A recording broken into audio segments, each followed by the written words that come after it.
Hi everyone, bienvenue sur ta chaîne de Gracia Lifestyle. Comment gérer le quotidien d'une famille nombreuse en 3 points? Je vous explique ça tout de suite. Tout d'abord, je voudrais me présenter. Moi, c'est Gracia et je suis épouse et mère de 5 enfants. Je te remercie déjà d'avoir cliqué sur cette vidéo. Et aussi, si ce thème te plaît ou ça peut plaire à quelqu'un, n'hésite pas à aimer, juste pour m'encourager à partager la vidéo si ça peut plaire à quelqu'un de ton entourage. Et bien sûr, tu es le bienvenu dans la famille de Gracia Lifestyle à t'abonner. Comme je vous disais, j'ai 5 enfants qui se situent entre 1 an et 12 ans. Au moment où je tourne cette vidéo, comme ça vous voyez la tranche d'âge. Si que tu regardes cette série de familles nombreuses que j'ai lancée sur Snapchat, si tu ne me suis pas sur Snap, n'hésite pas d'aller me suivre sur Snapchat, aussi sur Instagram où je suis quotidiennement. Je l'ai expliqué à l'épisode précédent, si tu as regardé l'épisode 1, ce que je vis en tant que maman. N'hésite pas aussi de cliquer sur la vidéo ici, des moments importants que je mets en évidence, particuliers pour chacun des enfants de la famille d'une manière générale. Première chose à savoir, comme pour la vidéo précédente et bien sûr comme dans toutes mes vidéos de toute façon dans tous les cas, sachez que je ne suis pas une maman parfaite. Je ne connais pas tout, je ne sais pas tout faire. Ici, c'est une vidéo qui ne veut pas rabaisser du tout. Ça, c'est des choses que je tiens tout le temps à rappeler, surtout les mamans qui prennent les choses au premier degré. C'est vraiment pour encourager. Ce sont des trucs et astuces que moi-même, je mets en pratique. Je tiens à le dire aussi par période. Comme tout le monde, mon objectif, c'est de garder la constance. Je pense que c'est le challenge humanitaire, c'est de rester constant dans ce qu'on fait. Et c'est pas toujours facile. Je vais te donner en 3 points brièvement comment je gère mon quotidien avec une famille nombreuse. C'est une vidéo vraiment explicative, alors n'hésite pas de prendre note.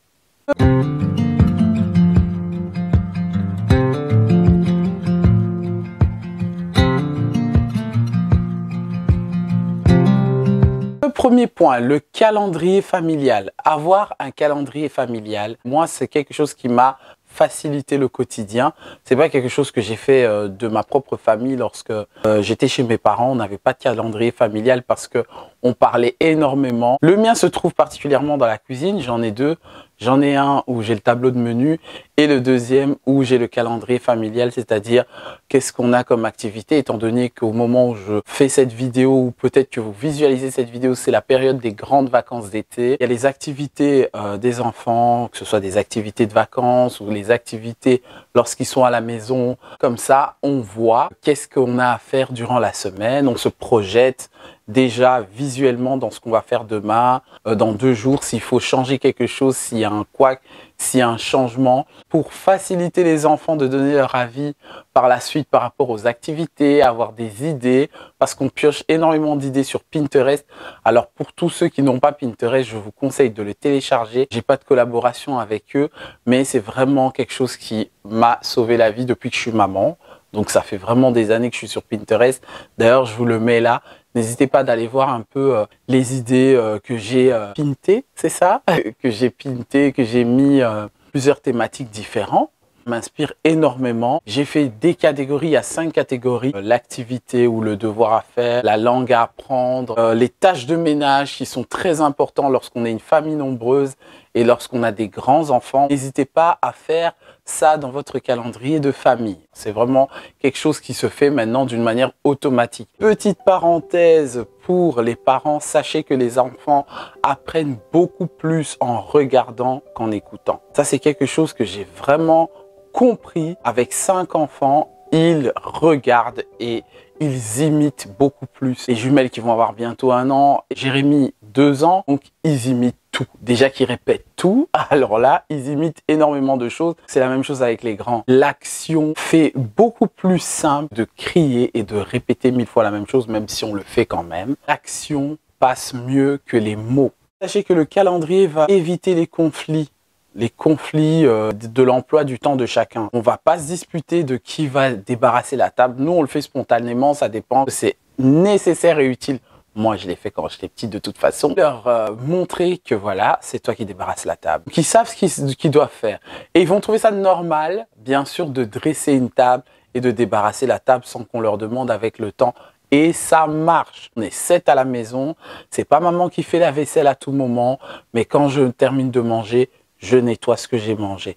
Ça se passe pas toujours comme ça, c'est vrai. Le fait qu'ils savent que lorsqu'on termine de manger, Il faut nettoyer les assiettes, c'est hyper important. Jour imagé, bien sûr. Dans le calendrier familial, ça motive aussi de ranger la chambre, de vider la machine à laver, de tendre le linge. C'est des choses que les grands peuvent faire. Croyez-moi, les enfants peuvent faire énormément de choses, même lorsqu'ils sont tout petits. Participer aux activités aussi, notamment quand je fais les pâtisseries, les cocktails comme on est en été, les grillades, les salades, c'est eux qui le font, bien sûr accompagnés de moi à côté. Ça égaye leur envie de faire les choses et de se dire voilà, la prochaine fois maman c'est moi qui fera le cocktail, qui fera la salade, et ils apprennent. Et ça donne envie aux enfants d'apprendre et donc moi je trouve ça juste une méthode extraordinaire.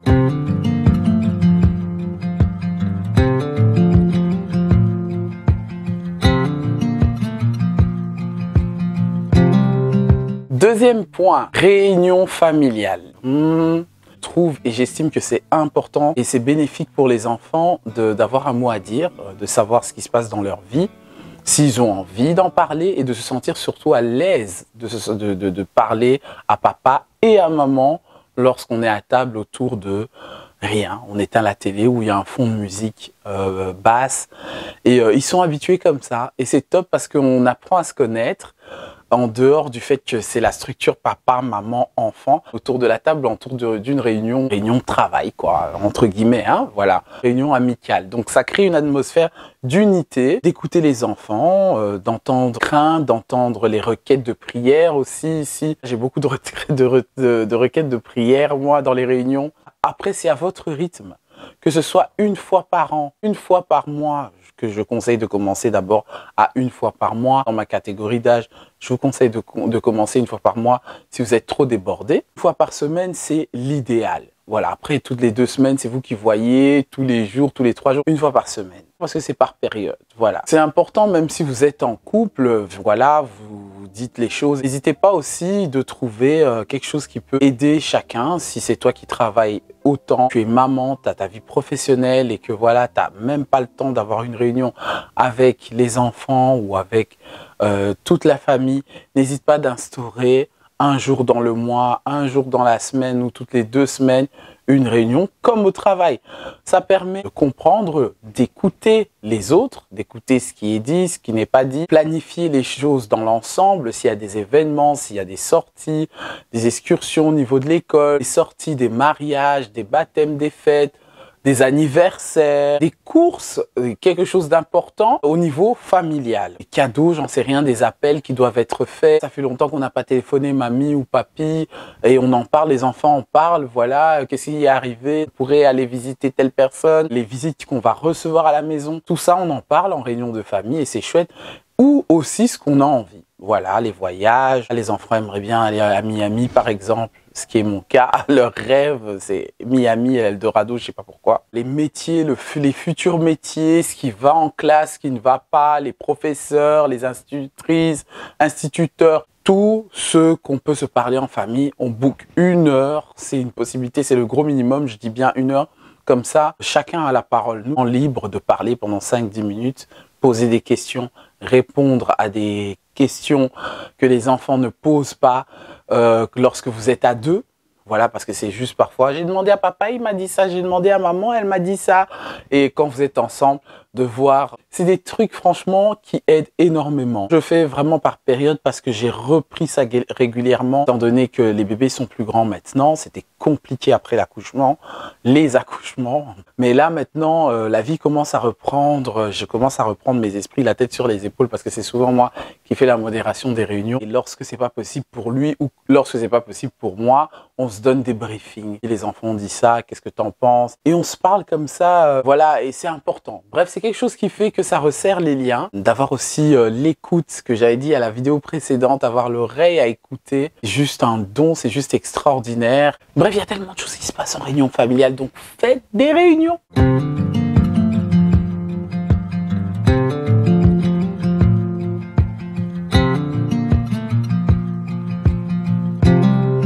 Dernier point, la gestion des tâches ménagères. Oui, chère maman, tu n'es pas une multitâche, même si dans les faits, c'est vrai. Vraiment, tu as l'impression que c'est des trucs petits, que voilà, tu vas faire ça en 5-10 minutes ou en 2-3 minutes. tu peux laisser les enfants faire ça à ta place. Faire travailler les enfants, c'est pas les torturer. Je le disais déjà dans la vidéo dernière, c'est pas une torture de faire travailler les enfants. Leur faire comprendre, si maman, vous la voyez toujours faire quelque chose, ça veut dire que vous n'êtes pas des spectateurs. Vider la machine, par exemple, dans une période. Moi, je fonctionne en période, pourquoi? Pour que la personne puisse comprendre que voilà, ça fait 20 jours, 30 jours, 40 jours que je suis en train de faire la même chose et que c'est normal. Voilà, ce n'est pas à maman, ce n'est pas à papa de ramasser les papiers lorsque c'est par terre dans le couloir.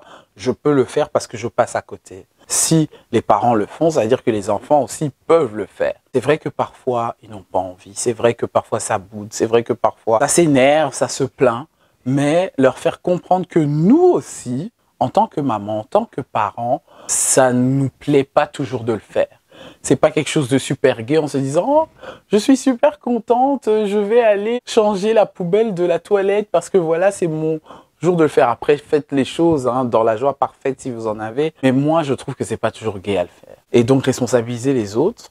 Dites à papa, dialoguer, parce que le dialogue, ça c'est un truc que je vais vous dire dans les points suivants par la suite, c'est très important de dialoguer. C'est ce qui fait fonctionner une maison, c'est ce qui fait fonctionner une famille, fonctionner une entreprise.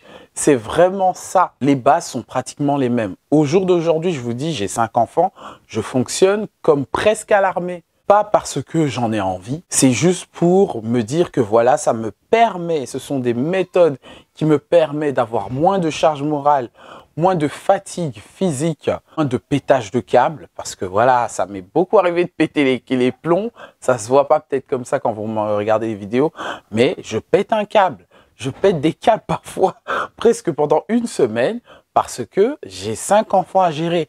Et même pas seul, hein. Voilà, pour vous dire que je félicite bien sûr les parents monoparentaux qui le font tous les jours de la semaine sans s'en plaindre. Franchement, bravo à vous, parce que c'est pas facile. C'est vraiment pas chose facile. Je pense que c'est quelque chose qui nécessite que lorsqu'on est dans une famille nombreuse, de faire participer tout le monde, quitte à se faire aider par des personnes proches de confiance, des personnes qui sont compétentes dans ce travail-là, de s'alléger les tâches, d'avoir une gestion de tâches ménagères. Voilà, ici je vous ai donné mes 3 astuces vraiment sincèrement qui ne sont pas faciles à réaliser. Ça je vous avoue, peut-être dis-moi en commentaire qu'est-ce que tu en penses vraiment. Ça m'intéresse si tu es une mère de famille nombreuse ou si tu as une critique par rapport à ce que je viens de dire, par rapport à ton point de vue, une gestion de famille nombreuse. Là j'ai donné que 3 points, il y en a plus parce que dans la vraie vie, il n'y a pas que ça. Je pense que ce sont les 3 points basiques de base dans une famille nombreuse. Lorsqu'on arrive avec beaucoup d'enfants, ces 3 points-là peuvent nous aider. Et les enfants soient bébés ou plus grands, ça nous aide énormément. Ça aide, ça fait gagner du temps, ça fait que tu t'arrives à dormir 1 heure de plus, ça fait que tu arrives à comprendre plus l'émotion de telle personne que d'autres personnes parce qu'on est complètement différents et aussi d'avoir de l'empathie envers les autres. Bref, un esprit ouvert par rapport aux autres. Ça commence toujours dans la famille.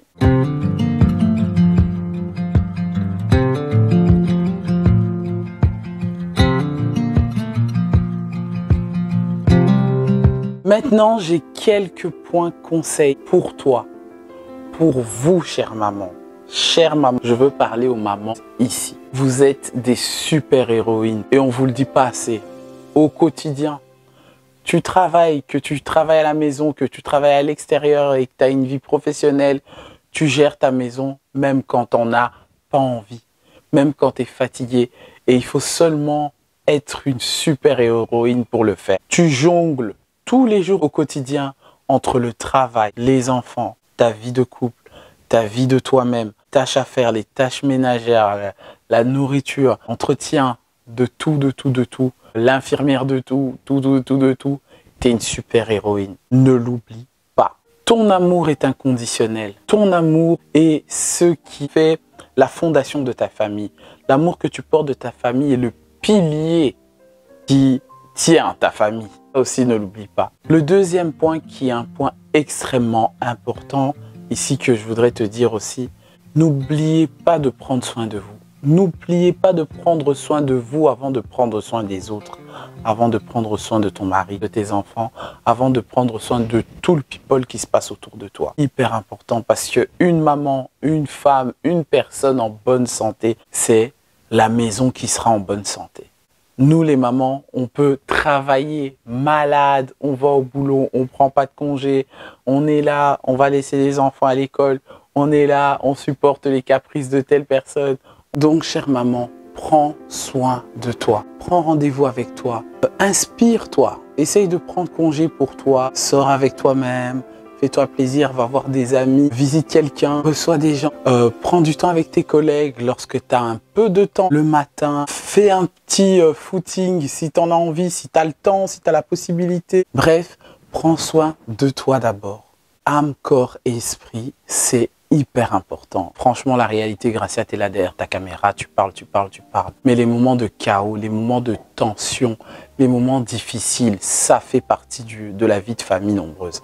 Ça fait partie d'une vie de famille classique, n'importe. Lorsqu'on est en famille, les moments compliqués, ça fait partie de la vie. Ce que tu dois te rappeler, c'est que tu es encore plus forte que tu ne le penses. N'oublie jamais ça. Vraiment, moi, par le peu de choses grave et difficile et compliqué qui m'est arrivé dans ma vie, que j'ai dû traverser, j'ai traversé et certainement peut-être qui arriveront dans l'avenir parce que ça arrive toujours à des moments où tu essayes de te projeter, tu essayes de relever la tête, tu essayes de faire quelque chose de ta vie, tu essayes d'avancer. Là, tu vois que les choses commencent à se compliquer. Tu commences à voir le chaos, tu commences à avoir la tête bourrée. Tu commences à avoir la tête qui commence à péter, tu as le cerveau à l'intérieur, il y a la bataille de Gabaon là-dedans. Dis-toi bien que tu es beaucoup plus forte que ça. Dis-toi bien que Dieu a mis en toi une force incroyable, qu'il n'y a que toi qui pourra gérer ça et qui est capable de gérer ça. Aussi, rappelle-toi que la perfection n'existe pas. La vie parfaite, la vie d'Instagram, la vie de YouTube là, que vous regardez à chaque fois, ça n'existe pas. Et c'est souvent dans les moments compliqués, dans les moments où tu te dis là, j'en peux plus, je laisse, j'abandonne, c'est là que tu gardes les meilleurs souvenirs lorsque tu remontes la pente. Et aussi lâcher prise sur cette idée de se dire que je suis irréprochable, parfaite, moi au moins j'arrive à faire telle chose, moi au moins j'ai réussi à faire telle chose, moi au moins je suis organisé, moi au moins je sais déjà les habits des enfants sont repassés, sont pliés, je sais déjà ce qu'ils vont porter, je sais des... Non, faut relâcher ces idées. Faut relâcher ces idées de perfectionniste. Être perfectionniste tue. Tu veux chercher à plaire ta famille, les gens, tu veux chercher à plaire n'importe quoi. Tu te mets de la pression, tu es en train de te faire du mal et du tort. Tu dois relâcher la pression, tu dois relâcher, lâche prise. La perfection, c'est pas l'excellence. J'ai toujours dit la perfection, c'est pas l'excellence. Rien à voir avec la perfection. Vraiment, cette vidéo, je le fais parce que vous montrer ce qu'on veut vous montrer. Mais on ne veut pas vous montrer ce qu'on ne voudrait pas vous montrer. Dans la réalité, pour personne, c'est parfait. Pour personne, l'herbe est plus verte qu'ailleurs. Non, évitons d'envier la vie des gens. C'est quelque chose de complètement... parce que ta vie, il n'y a que toi pour la créer. Qu'est-ce qui peut changer ta vie ? C'est vrai que c'est pas simple lorsqu'on vit dans un tourbillon de réalité négative et néfaste, je tiens à le dire. Mais le point suivant que je voudrais te conseiller, c'est que tu ne dois pas oublier que tu n'es pas seul. On aime toujours faire croire à nos copines, à nos entourages que ouais, moi je galère dans ci, moi je galère dans ça, moi je fais ci, moi je fais ça, moi je dors pas, On n'est jamais seul à passer des trucs compliqués. On n'est jamais seul parce qu'on a besoin de se faire aider. Trouve quelqu'un qui peut garder tes enfants si tu as la possibilité de le faire. Moi, j'ai choisi de ne pas mettre mes enfants en crèche et de les garder par choix, parce que j'ai le choix de faire ça. Et voilà, je ne tiens à influencer personne, mais c'est question de choix. Comme les mamans qui mettent leurs enfants en crèche, c'est question de choix ou pas, parce qu'on n'a pas toujours le choix de faire ça. Mais voilà. Ce sont des choix que tu peux faire. Si tu sais que tu as la possibilité de t'organiser pour avoir une nounou, des babysitters, babysitrices à la maison, pour sortir avec ton mari, avec ton époux, ou juste aller voir des copines, ou juste te faire plaisir. Mais pour cela, rappelle-toi que tu n'es pas seul. Rappelle-toi que tu peux demander de l'aide. Il y a plein d'aides en notre disposition. Repassage, aide ménagère, aide à l'enfant, plein de choses. Et n'oublie pas que tu n'es pas seul. Et si tu dois te faire aider par rapport à ces choses-là, n'hésite vraiment pas de le faire. J'ai toujours dit la perfection, c'est pas l'excellence. On trouve l'excellence dans les erreurs qu'on arrive à faire. On trouve l'excellence dans le goût de savourer une victoire qui n'a pas été facile. C'est ça l'excellence. Rien à voir avec la perfection. On n'est pas parfaite. Moi, je vous le dis, c'est par expérience, tout parce que je sais de quoi je parle en faisant ces vidéos-là. On aime toujours faire croire à nos copines, à nos entourages que ouais, moi je galère dans ci, moi je galère dans ça, moi je fais ci, moi je fais ça, moi je dors pas, On n'est jamais seul à passer des trucs compliqués. Et aussi, on n'est jamais seul parce qu'on a besoin de se faire aider. Trouve quelqu'un qui peut garder tes enfants si tu as la possibilité de le faire. Moi, j'ai choisi de ne pas mettre mes enfants en crèche et de les garder par choix. Par choix parce que j'ai le choix de faire ça. Moi, je ne tiens à influencer personne, bien sûr, mais c'est question de choix. Comme les mamans qui mettent leurs enfants en crèche, c'est question de choix ou pas. Parce qu'on n'a pas toujours le choix de faire ça. Ce sont des choix que tu peux faire. Si tu sais que tu as la possibilité de t'organiser pour avoir une nounou, pour sortir avec ton mari, aller voir des copines ou juste te faire plaisir, sortir avec toi-même, pour avoir du temps pour ton bien-être, fais-le. C'est très important, mais pour cela, rappelle-toi que tu n'es pas seul. Rappelle-toi que tu peux demander de l'aide, t'alléger les tâches. Repassage, aide ménagère, aide à l'enfant, plein de choses. Et si tu dois te faire aider par rapport à ces choses-là, n'hésite vraiment pas de le faire. Bref, il y a plusieurs façons de se soutenir parce que l'entraide, la solidarité sont des alliés précieux dans votre parcours parental. Ça, il n'y a rien à faire. Moi, je remercie toujours le Seigneur. Maman, maman, maman. Je suis encore un bébé, moi, donc sans ma mère, je ne sais pas qu'est-ce que j'aurais pu faire.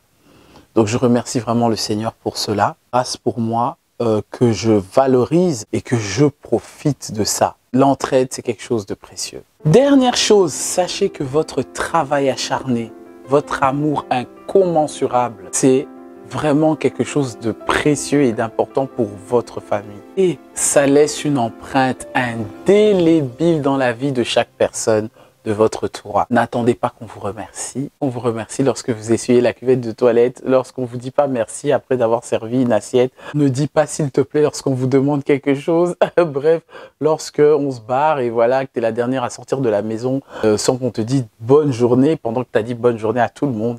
Tu vois ce que je veux dire? N'attendez pas qu'on vous soit reconnaissant par rapport à tout ce que vous faites. Parce que tout ce que vous faites, c'est bien au-delà de la norme. De tout ce qu'on peut penser, de la vie d'une mère. Donc vous êtes des super-héroïnes, rappelez-vous de ça. Et vous avez des super-pouvoirs. Et ce genre de super-pouvoirs, vous n'avez à le prouver à personne. C'est des choses que vous laissez, des empreintes indélébiles que vous laissez dans la vie de votre famille. Alors continuez à aimer, continuez à vous épanouir dans ce voyage merveilleux de la parentalité, qui n'est pas un voyage facile, qui est assez long à notre niveau, à nous. Bon, après, voilà, à ce qui paraît, ça va hyper vite, donc ce genre de voyage, mais en ce qui nous concerne, moi, je crois que c'est un voyage qui est à vie. Prenez le temps de profiter des meilleurs moments que vous pouvez avoir avec votre famille. Vous êtes exceptionnel et votre dévouement inspire et ça enrichit la vie de ceux qui vous entourent. N'oubliez pas ça les mamans. N'oubliez pas ça s'il vous plaît. Écrivez-moi en commentaire, je n'oublie pas. Avec tout mon soutien, chère maman, et toute mon admiration pour vous. Voilà, j'espère que cette vidéo t'a fortifié pour m'alléger de tout ce qui est compliqué. Mais ça, c'est les 3 bases fondamentales pour moi pour essayer de faire tourner quelque chose parce que sinon, c'est le chaos, mais total, genre tous les jours, quoi. Chaos, on ne sait pas le rater, hein. Quand il arrive, il est là. Mais s'il faut nettoyer, on va trouver les méthodes intelligentes pour pas se mettre la pression et se faire du mal. Surtout pour gagner du temps et aussi passer les plus bons moments possibles lorsque c'est nécessaire et lorsque c'est fait dans la plus grande simplicité. Et voilà, pour moi, la vidéo est terminée. J'espère que tu as passé un bon moment autour d'un café, d'un thé glacé parce qu'il fait chaud en regardant cette vidéo et que tu as pris plaisir, bien sûr, et que tu as partagé à une maman ou à une personne qui en a besoin.